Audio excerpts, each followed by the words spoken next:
શહેરમાં રહીને તો પણ હું પહેલા છે ને એક દુકાન લઈશ અને પછી ત્યાં મારો બિઝનેસ સ્ટાર્ટ કરીશ. આ જમીન તો આપણું બાપ દાદાનું ઘરેણું કહેવાય, એને વેચીને થોડું શહેરમાં વયું જવાય.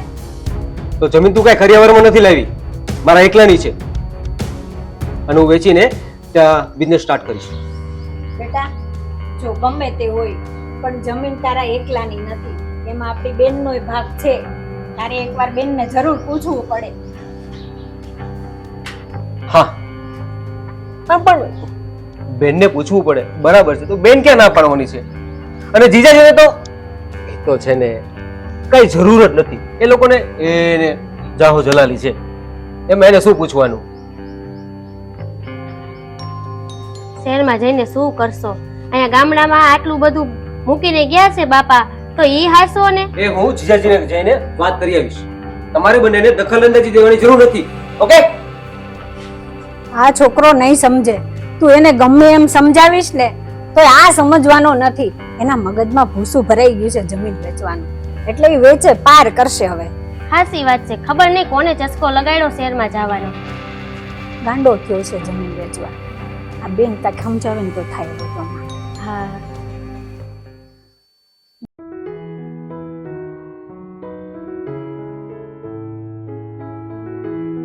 મારો ભાઈ આવી ગયો. બસ મજામાં મજામાં. અરે ભાઈ આ વખતે તો મને એકલા મળવા દીધો હોત તમને. એમ થોડો તું ગામમાં આવ ને તને જવા દો. આ વખતે મારે એમ હતું કે ભાભીને સરપ્રાઈઝ આપવી છે. પણ મને તો ખબર પડી જાય ને.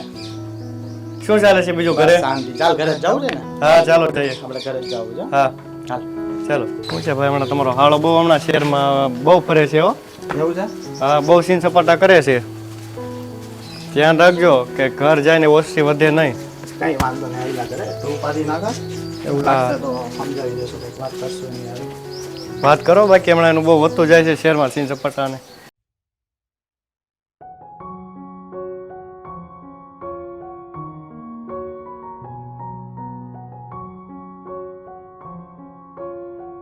અરે ઓ ભાભી.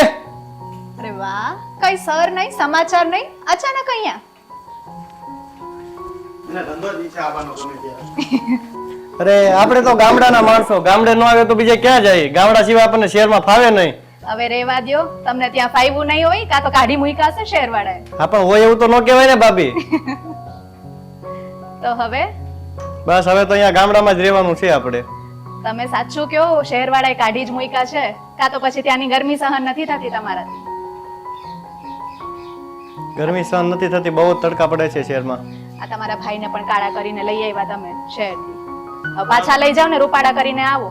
જાવે ને એ વાંધો આવે છે. આવે જ ને વાંધો, કેમ ના આવે? રૂપ જોઈને તો પરણ્યા ત્યાં. બરોબર છે. પેલા તો હવે વયું ગયું, બીજું શું કરવાનું? તડકા લાગી જાય ને ભાઈ. વાડીએ જાય તો ખબર પડે ને. આ તો આપણે વાડીએ એને મોકલતા નથી. તો કા તમે રૂપાળા થઈને આવો, કા મારે વાડીએ જવાનું ચાલુ કરો? અમારે મેકઅપ ના હોય ને, તારે મેકઅપ હોય. કેટલું ખોટું બોલે છે. મને ક્યારે જોઈ છે તમે મેકઅપ કરતા? જોઈ લે વિક્રમ, કેટલો મેકઅપ છે. કઈ નથી, આમાં બધું ગોડ ગિફ્ટેડ છે. અત્યારે બી મેકઅપ કરેલો છે ભાભી. જરાય તમે નહીં, આમ જો મોઢું ધોઈને આવું ઠંડા પાણીએ, એમ એવી ને એવી નીકળું. મોઢું ધોઈને આવશો તો ભાઈ ભાગી જાય. સાચી વાત છે. મારા પાસે વાડીએ એક મકાન કરીને રહેવું પડશે. હા અમે જ્યાં રામ ત્યાં સીતા, અમે ત્યાં વાડી આવી જશું મકાન કરી. હા તો એ કરીએ આપણે. ચાલો ત્રણેય વાડીઓ વયા જઈ હા, રહેવા. બસ તું આવતો રહે હવે. આ બસ તમારે એ જ થઈ ગયું, રોટલા તો મારે ઘડવાના બે બે જણના. હા એ તો કરવા જ પડશે. તો કે આ વાડીએ કામે કરીએ ને રોટલાય ઘડીએ. તમે કઈ ભાભી લાવતા નથી તો કરવું જ ભાભી પડે ગોતી ને. લેવાની હોય, હવે અમે કેટલું કરીએ? અરે સાંભળો ને, મારા ભાઈનો ફોન આવ્યો હતો, એ આવે છે અહીંયા. સારું, આ એક ઓછો હતો તો ભાઈ બીજો આવે છે. ના ના, તમે જરાક વહેલા પરવારી રહેજો, કારણ કે ભાભીને મમ્મીનો પણ કહેતા હતા કે એમને તમારાથી જ કઈ કામ છે. હા તો વાંધો નહીં. વાત કરી લેજો ને જરાક. સારું ચાલ, હું જાઉં છું. બરાબર હા ને? ઠીક છે. અને તું રહેજે હો અહીંયા ઘરે. હા હવે તો અહીંયા જ રહેવાનું છે, મોજ જ કરવાની છે. તમે તો આમે ઘરે જ રહેશો, તમારે તો કઈ કામ છે નહીં બીજા. હા બસ ભાઈને આગળ પાછળ ફર્યા કરજો. મારે બી એવો વિચાર છે કે હું બી કંઈક નાનું મોટું કામ ગોતી લઉં અને કામ સેટ ગોતી થઈ લ્યો, જાઉં. તો પછી હું કઈક છોકરી પણ ગોતું ને. મારા કાકાની છોકરી કેવી લાગે તમને? એ તો મને બહુ ગમે છે. શું કયો, વાત ના ખાવું? નખાવો. કાલે ફોન કરું છું કાકી. ઓકે કઈ નહીં, ચાલો હું બહાર જાઉં છું, તમે એને વાત નખાવો, બરોબર ને? પાકું ને, પછી ફરી ના પાકું જતા. હા પાકું, ના ફરી જાવ. વાંધો નહીં, ચાલો હું ઓકે ફોન હું કરીશ. બહાર જાઉં છું, વાડીએ કાંટો મારી આવું, તમે કંઈક વાત બાત કરજો. કરીએ કરીએ. ઓકે સારું, ચાલો તો એ આવી જાય તો તમને બી કામમાં થોડું ઘણું સારું પડે. સાચું કયો, કામની વસ્તુ છે કે પછી બીજું કઈ છે મગજમાં? એ તો હવે મન મેં લડ્ડુ ફૂટતા હે. ઓકે સારું, ચાલો હું જાઉં વાડીએ. જઈ આવો. હા હા સીતારામ. સીતારામ.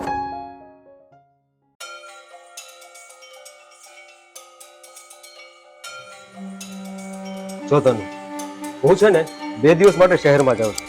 અરે ન્યા છે ને તું મને ફોન કરીને હેરાન ન કરતી.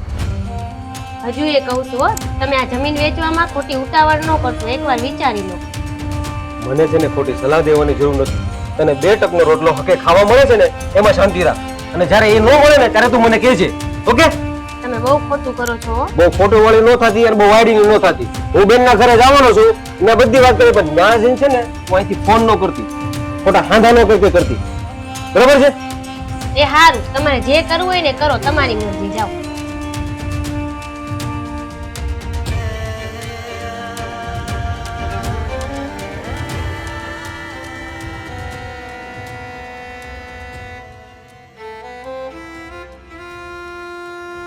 બેટા તું ચિંતા ન કર, આપણા નસીબમાં હશે ને એમ થાશે.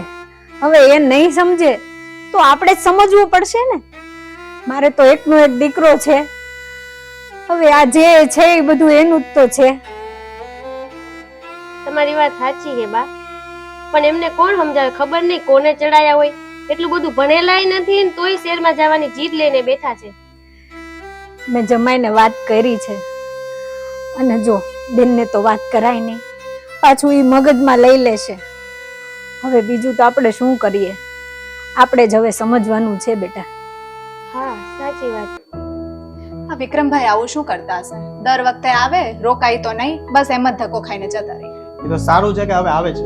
પેલા તો તને ખબર છે ને આવતોય નહીં. શહેરમાં ગયા પછી બસ મારે શહેર સારું છે, મારે શહેર સારું છે. હવે એને ખબર પડી કે ગામડું શું છે. પણ તમે એમને સલાહ તો આપી છે ને? ના, મેં એને કીધું છે કે હવે તું આવતો રહે. તો એ બી કંટાળી ગયો છે, એટલે કહેતો હતો કે હું આવતો રહીશ.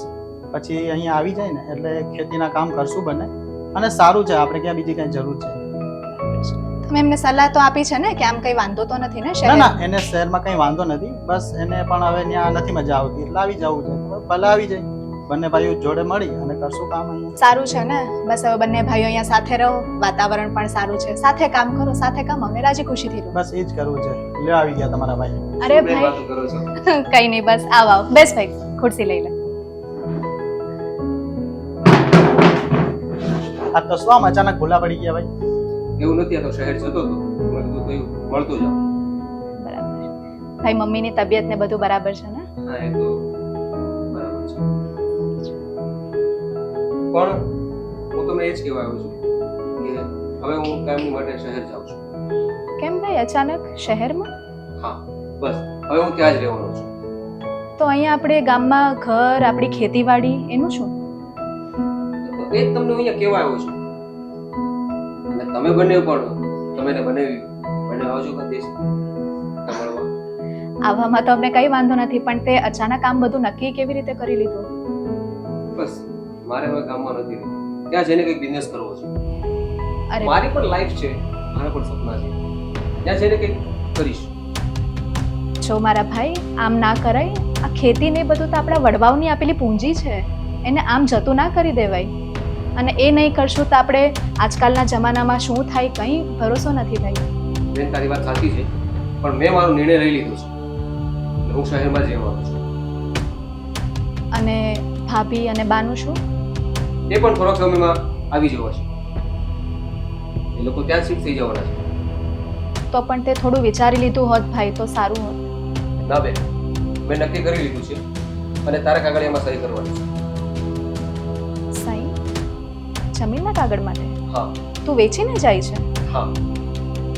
ભાઈ હું હજી તને કહું છું તો થોડું વિચાર કરી લે આ બાબતે.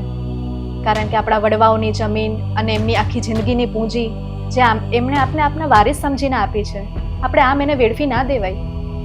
હું બીજું કંઈ સાંભળવા નથી માંગતો બેન. તારે સાઈન કરવાની છે કે નહીં? અમિતભાઈ, સાઈન નથી કરવાની, કારણ કે અમારે અમારો ભાગ જોઈએ છે. ઠીક છે બેન, મેં આવી અપેક્ષા તારી પાસે નથી રાખી. હું જાઉં છું. જય શ્રી કૃષ્ણ. ભાઈ સાંભળ, હવે મારે કંઈ નથી સાંભળવું. તમે આ ખોટું કર્યું. કંઈ વાંધો નહીં, સમય આવશે ને એટલે બધું સમજાઈ જશે. આવી રીતે ખોટી જીદ ના ચાલે. પણ આપણે શું જરૂર હતી ભાગની? અને આપણે તો કંઈ વાંધો નહીં, એને કરવા દે જે કરવું હોય.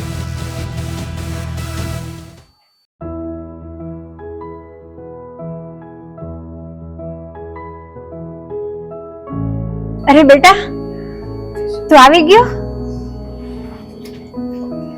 અને કેમ આમ મોઢું પડેલું છે, કઈ મૂંઝાઈ ગયું હોય એવું લાગે છે. શું થયું બેટા?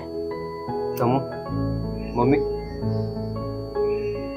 હું શહેરમાં જઈને જે દુકાન રાખી હતી એના માટે મેં જે પૈસા આપ્યા હતા એ લઈને ફરાર થઈ ગયો અને હવે મારી પાસે કાંઈ વધ્યું નથી. હું તમારી બંનેની વાત માન્યો નહીં. હું તમને કયા મોઢે વાત કરું એ મને કઈ સમજાતું નથી. મારી મોટી ભૂલ થઈ ગઈ, મને માફ કરી દે. તમે ચિંતા ના કરશો, જે થયું એ પણ તમને આંખ તો ઉઘડી ને. અને બેટા હું તો તને પહેલેથી કહેતી હતી કે આપણે ગામડાના માણસો, આપણે આપણું ગામ ભલું અને આપણે ભલા, આપણે સુખેથી ખાતા પીતા હતા ગામડે. સાચી વાત છે તારી, પણ હું તમારી એક વાત ન માની.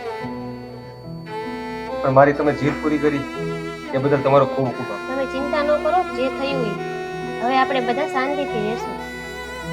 વાત તમારી સાચી છે, પણ મારી પાસે કઈ વધ્યું નથી અને તમને બેને હું કેવી રીતના રાખીશ?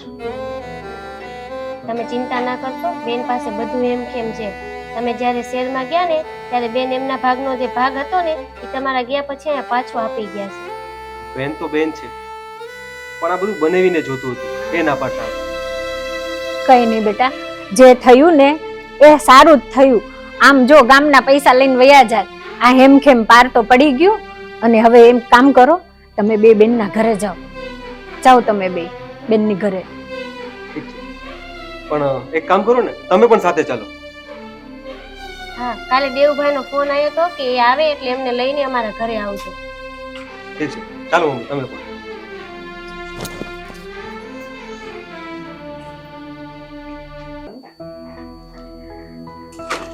અરે મમ્મી, ભાભી, જય શ્રી કૃષ્ણ. મમ્મી કેમ છો? ભાભી હા, જય શ્રી કૃષ્ણ. કેમ છે ભાઈ? આવો આવો, બેસો બેસો બેસો બેસો. ભાભી કેમ છે? મજામાં ને બધાને? હા, બધા મજામાં. અરે બેટા જમાઈ ક્યાં છે? અમે એમને મળવા આવ્યા છીએ. ખાલી જમાઈને, તમારી દીકરીને નહીં? મારો શું વાત છે? મને મળવા ના આવ્યા? બેન, તમે છો તો જમાય છે. તમારા ભાઈ શહેરમાંથી બહુ મોટું નુકસાન કરીને આવ્યા છે. તમને કેવું જ શું? કેમ ભાઈ, શું થયું? નુકસાન શું થઈ છે ભાભી? બેન, મારી સાથે બહુ મોટો દગો થઈ ગયો છે. સામેવાળા વ્યક્તિ મારી જેવા કેટલા લોકોના પૈસા લઈને વયા ગયા છે અને હું સાવ ખાલી થઈ ગયો છું. અરે મારા ભાઈ, તને કોણે કીધું કે તું ખાલી થઈ ગયો છે? તે દિવસે યાદ છે તારા જીજાજી તારી પાસેથી ભાગ માંગતા હતા? તે ભાગ મારા માટે નહીં હતો મારા ભાઈ, તું ગલત સમજતો હતી. એ ભાગ બીજા જ દિવસે તારા જીજાજીએ ભાભીના નામે કરી દીધો હતો. તું એવું ના સમજતો કે હું ખાલી થઈ ગયો છું. શું વાત કરે છો બેન? હા મારા વીર, હું જવા ઉપર તો કેટલા ખોટા વિચાર કરતો હતો. એ ક્યાં હશે? મારે એને મળવું છે. ક્યાં જાય બીજે તો? ચોકમાં હશે કાં તો વાડીએ ગયા હશે. જ્યાં મળીને ઠીક છે, તો હું જતો હોઉં. હા ભાઈ. એ જે થયું ને એ સારું જ થયું, બાકી આ સુધરે એમ નહોતો. મને પણ ભાઈ જે રીતે શહેરના ચસ્કાની વાત કરતો હતો ને મને પણ બહુ ડર લાગતો હતો, પણ તમારા જમાઈએ સારી બુદ્ધિ વાપરી. સાચી વાત છે. જે થયું એ નુકસાન ભલે થયું પણ અંતે આંખ તો ખુલી એમની. સાચી વાત છે. અને સમય પ્રમાણે અત્યારે કેવા કાવા દાવા કરતા હોય છે બધા. એ સારું કર્યું, જમાએ બધું સાચવી લીધી બાજી બધી. સાચી વાત છે. ભાભી હવે તમે જરાય ચિંતા ના કરતા. હવે ભાઈ આપણા પાટા પર આવી ગયા છે. હા, સાચી વાત છે. એ તો કહેવાય ને કે દેશમાં જાય કે વિદેશમાં જાય અંતે ગામડું એ તો ગામડું. આપણું ગામડું જ 1.25 લાખનું હોય. સાચી વાત છે. શું છે ભાઈ, મજામાં? બસ તો વાંધો નહીં. રાજા દિવસે દેખાણો? હા, સારું, ચાલ મળીએ. હા, આવો ભાઈ, તમે આવી ગયા એમ ને? હા, હું આવી તો ગયો, પણ તમે પણ છુપા રૂસ્તમ નીકળ્યા હો. તમને તો મજા આવી ગઈ ને શહેરમાં ફરવાની? મજાની શું વાત કરો છો યાર? અહીંયા તો મારી મજા થઈ ગઈ છે, સાચું કહું ને તો તમને. એવું જ છે ભાઈ, અત્યારે શહેરમાં છે ને બહુ તકલીફ છે. આવા કાવા દાવા બધા શહેરમાં ચાલે છે. એટલે બહુ ધ્યાન રાખવું પડે છે. હું શું તમને કહું ને કંઈ ખ્યાલ નથી આવતો, કેમ કે હવે મારી પાસે કંઈ વધુ જ નથી. કંઈ વૈધું નથી એવી ક્યાં વાત છે યાર. તમારું અડધું હજી એમનામ જ છે અને અમારે તો શું કરવું છે તમારી મિલકતનું. સાચી વાત છે, પણ હું તમારા વિશે બહુ ખોટો વિચાર કરતો એવું હતો. બધું તો ચાલ્યા કરે, કારણ કે મારે ના છૂટકે બોલવું પડ્યું તમને કે મારે જોઈએ છે, બાકી મારે કંઈ જોતું નથી. ને એ સારું કર્યું, જે પણ કર્યું ને તમે. બાકી હવે જેટલું છે એમાં પાછું ડબલ કરવાની કોશિશ કરો અને આગળ વધો. અને નહીં. આપણું ગામડું છે ને એને લાખનું 1.25 લાખ બનાવો. નહીં જમાય, બાકી થોડુંક હવે એવું છે ને ધ્યાન આપો. તન તોડીને મહેનત કરીશ. બસ ખેતી કરો અને ગામડે રહીએ.